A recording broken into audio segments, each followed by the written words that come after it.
Myanmar থেকে আসা গুলিতে আহত শিশু হুজাইফাকে রাজধানীর নিউরো সায়েন্স হাসপাতালে রাখা হয়েছে লাইফ সাপোর্টে। মঙ্গলবার রাতে ভর্তি করার পর চিকিৎসায় গঠন করা হয়েছে মেডিকেল বোর্ড।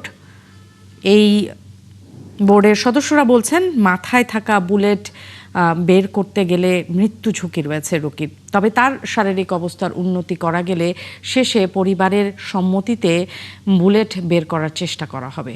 মেহেদী হাসানের রিপোর্ট। রাজধানী জাতীয় নিউরো সায়েন্স হাসপাতালে এইচডি ওয়ার্ড। এই ওয়ার্ডে ২ নম্বর বেডে লাইফ সাপোর্টে চিকিৎসা নিচ্ছেন মিয়ানমার থেকে ছোড়াগুলিতে আহত টেকনাফের ৯ বছর বয়সী শিশু হুজাইফা। তার চিকিৎসায় জাতীয় নিউরো হাসপাতালে মেডিকেল বোর্ড গঠন করা হয়েছে। চিকিৎসকরা বলছেন, এই মুহূর্তে হুজাইফার মাথায় থাকা বুলেটটি বের করা সম্ভব নয়। হুজাইফার সার্জারি লাগছে না, আর যে বুলেটটা লজ করে আছে খুব একটা ডেঞ্জারাস প্লেসে আছে। এখানে যদি আমরা এখন এই মুহূর্তে, জ্ঞানের অবস্থা যেহেতু কম, এই মুহূর্তে যদি বুলেটটা আমরা বের করি তাহলে ওর উন্নতি থেকে অবনতির দিকে চান্স বেশি, মানে খারাপ হয়ে যেতে পারে। সো দ্যাট এটা আমরা পরবর্তীতে সিদ্ধান্ত নেব। মাথায় থাকা বুলেটের আঘাতে হুজাইফার শরীরের এক পাশ অবশ হয়ে গেছে।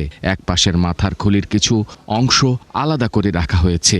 এই চিকিৎসা দীর্ঘমেয়াদী বলছেন চিকিৎসকরা। ওনার ব্রেনের সিটি স্ক্যানে যেটা দেখলাম, কোনো রক্তক্ষরণ হয় না, কিন্তু রক্ত জমাট বাঁধছে।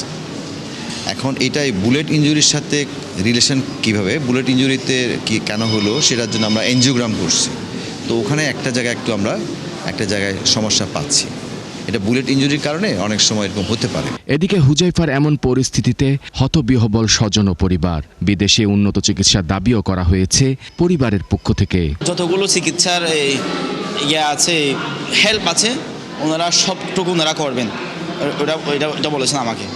আর ওনারা বলতেছেন, ওরা দুঃখ প্রকাশ করতেছেন, কারণ ও ছোটো বাচ্চা, নির্দোষ, নিষ্পাপ, কিছু না করে শাস্তিটা পেতে হচ্ছে আর কি।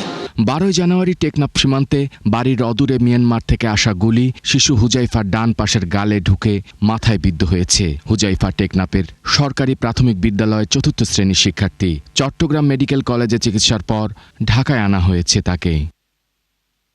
মেহেদী হাসান, ৭১, ঢাকা।